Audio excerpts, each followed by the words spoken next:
ಹಸಿರು ಮರಗಳಿಂದ ತುಂಬಿದ ಒಂದು ಸುಂದರ ಕಾಡಿನಲ್ಲಿ ಅನೇಕ ಪ್ರಾಣಿಗಳು ಸಂತೋಷವಾಗಿ ಬದುಕುತ್ತಿದ್ದರು. ಸೂರ್ಯನ ಕಿರಣಗಳು ಮರಗಳ ನಡುವೆ ಹೊಳೆಯುತ್ತಾ ನದಿ ಮಿನುಗುತ್ತಾ ಹರಿಯುತ್ತಿತ್ತು. ಒಂದು ದಿನ ಬುದ್ಧಿವಂತ ಗೂಬೆ ಒಲ್ಲಿ ಎಲ್ಲ ಪ್ರಾಣಿಗಳನ್ನು ಕರೆದಿತು. ಎಲ್ಲರೂ ಗಮನಿಸಿ, ಇಂದು ನಮ್ಮ ಕಾಡಿನಲ್ಲಿ ಮಹಾ ಓಟ ನಡೆಯಲಿದೆ. ಗೆದ್ದವರಿಗೆ ಚಿನ್ನದ ಮಾವಿನ ಹಣ್ಣು. ಮಿಲೋ ಕೋತಿ ಚುರುಕು ಮತ್ತು ಆಟಗಾಲ. ರಾಜ ಹುಲಿ ಬಲಿಷ್ಠ ಮತ್ತು ಆತ್ಮವಿಶ್ವಾಸದಿಂದ ತುಂಬಿದವನು. ಬನ್ನಿ ಮೊಲ ವೇಗವಾದ ಮತ್ತು ಚತುರ. ಟೀನಾ ಆಮೆ ನಿಧಾನವಾದರೂ ಧೈರ್ಯಶಾಲಿ. 3, 2, 1 ಶುರು. ಎಲ್ಲರೂ ವೇಗವಾಗಿ ಓಡಲು ಆರಂಭಿಸಿದರು. ಮಿಲೋ ಮರದಿಂದ ಮರಕ್ಕೆ ಹಾರುತ್ತಿತ್ತು.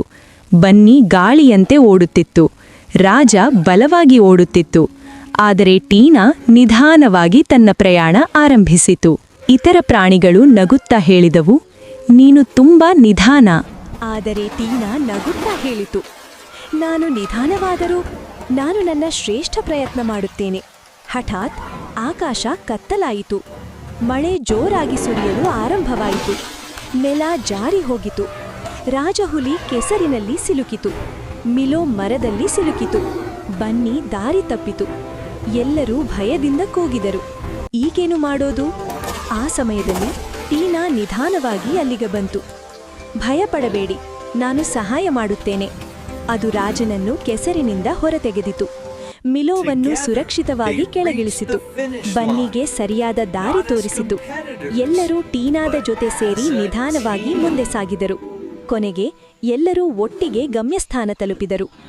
ಗೂಬೆ ಒಲ್ಲಿ ನಗುತ್ತಾ ಹೇಳಿತು, ಇಂದಿನ ನಿಜವಾದ ಗೆದ್ದವರು ತಂಡದ ಸಹಕಾರ. ರಾಜ ಹೇಳಿತು, ಟೀನಾ, ನೀನೇ ನಿಜವಾದ ಹೀರೋ. ಮಿಲೋ ಹೇಳಿತು, ಯಾರನ್ನೂ ಕಡಿಮೆ ಅಂದಾಜು ಮಾಡಬಾರದು. ಬನ್ನಿ ಹೇಳಿತು, ನಿಧಾನವೂ ಬುದ್ಧಿವಂತವಾಗಿರಬಹುದು. ಟೀನಾ ಚಿನ್ನದ ಮಾವಿನ ಹಣ್ಣನ್ನು ಎಲ್ಲರ ಜೊತೆ ಹಂಚಿಕೊಂಡಿತು.